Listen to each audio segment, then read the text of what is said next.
Warzone 2's ranked mode has been out for a little bit now, and some people are struggling to level up. Some people are stuck in gold, some people are stuck in silver, and maybe even some are stuck in bronze. And that's okay because there's many reasons for that. Maybe you're having difficulty because you're just not good at battle royales, or you're new to the game. There are many reasons, and that's okay. Especially with how this game's matchmaking works, there's literally gold players going against top 250 players, so it's pretty hard to do good when you're still learning how to do good. But what I'm going to be doing in today's video, guys, is showing you some of the best tips to help you guys get some better games, win more gunfights, and overall do better in Warzone 2's ranked, so you can see yourself climbing that ladder a lot faster. Before we get into the video, if you need help getting new contracts, finding good players to play with in ranked or normal battle royale, or just finding some friends to play with, feel free to check out my Discord down below in the description. There's a ton of really great people in there, and you will find yourself having a great time guaranteed. Welcome back to the channel from our return subscribers, and a warm welcome for the new ones as well. So guys, I'll keep the introduction short and simple so we can get straight to the tips. What we're going to be talking about in today's video again is 5 tips to help you guys get better in Warzone 2 ranked, especially for beginners. So if you're someone that finds yourself having trouble doing good, maybe it's getting kills, staying alive long enough, or overall just finding the flow of the game, make sure you guys stay tuned till the end because some of these tips do work a lot better than other people's tips I've seen on YouTube. But with all that said and out of the way, let's hop right into the first tip of today's video. So guys, the first tip is probably one of the most important ones, and that's because you'll need to figure it out even before you get into the match, and that is what guns to use. Now in normal battle royale and Ashika Island, I like to experiment with guns. I like to try different weapons, different attachments, and see if there's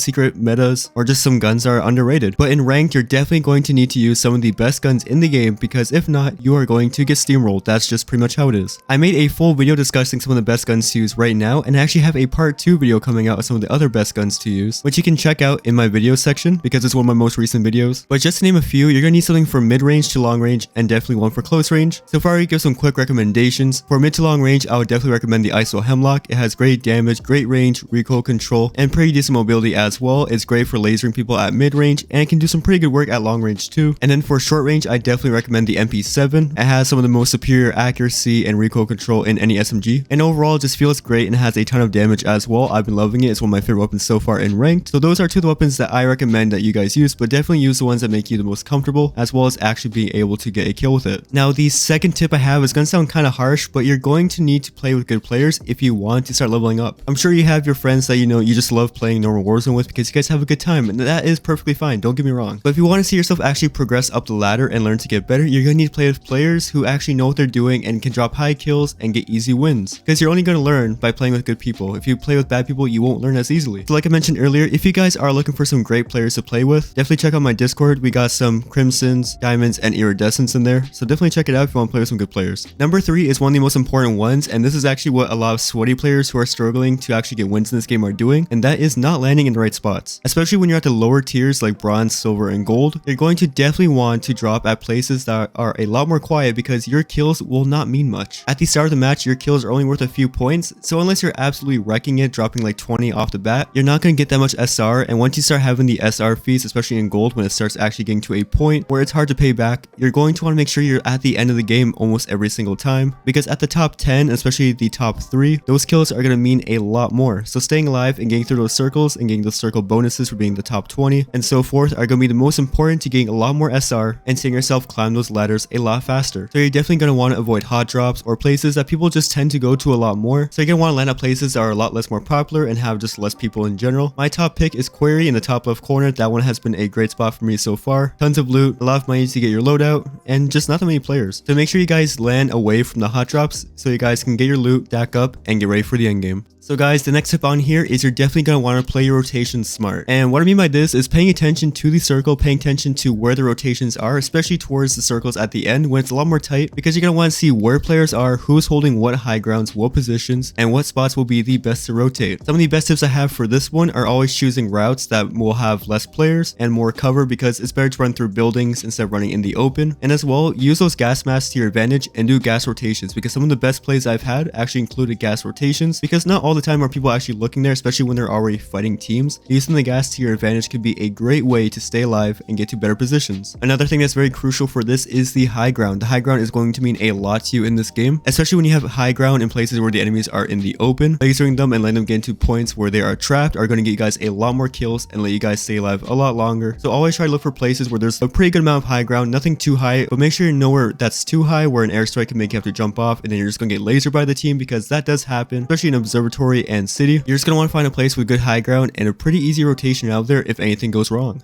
And the fifth and final tip is you're just going to want to learn how to play gunfights. Now, yeah, when you guys do get better, it's going to be a lot easier to push those fights and, actually play sweaty. But in this, positioning, accuracy, and situational awareness will be your best friends, because a lot of the time the sweats are going to push to you. So you're going to be automatically on the defensive end. So the best thing to do is coordinate with your team and find out exactly where the players are. And if you can get to a point where you can pretty much have an advantage over them, if you and your team are in different spots and you guys can actually laser them from a few different angles, you're going to have a lot more success. But make sure you guys don't split up too much, because if a team is 3 stacking, that is probably one of the easiest ways to die pretty quick. Which brings me on to my next point for the fifth and final tip is 3 stacking. Now, if you're wondering what 3 stacking is, it pretty much means just pushing very close to each other, but not too close where one grenade or one rocket will get your team thrown back into the lobby, but close enough where if you get knocked, your teammate can still back you up without you getting finished. So especially when you're running into one person, 3 guys finish him off real quick, his other 2 boys will be coming and it's easily a 3v2 there. So the more that you guys just stack up as a team and push aggressively if you have to, the better chances are that you guys might get knocked, but you will not get finished. And as well, 3 players shooting at one person will get them killed a lot faster than 3 players shooting at 3 different people. So make sure you run with your team, be very coordinated, and just make sure you guys are doing the right things at the right time and not ego challenging when you guys will not win something, and you'll see yourself have a lot more gunfight wins. So here we have it, guys. These are 5 tips to help you guys get better at ranked for beginners. If you guys did enjoy this video and it's well found and informative, definitely drop a like down below. If this video does get enough support, maybe I'll drop a part 2 to this video, but that is totally up to you guys. But I hope this video did help you guys get a little better. Hopefully these tips do help you out a bit. But with all that said and out of the way, if you guys have not subscribed to the channel yet, you're always welcome to do so. I post all things Call of Duty, including tips, tricks, info, and news. But with all that said and out of the way, once again, I hope you guys did enjoy watching. My name is Scotty, and I'll see you guys in the next video. Have a great day.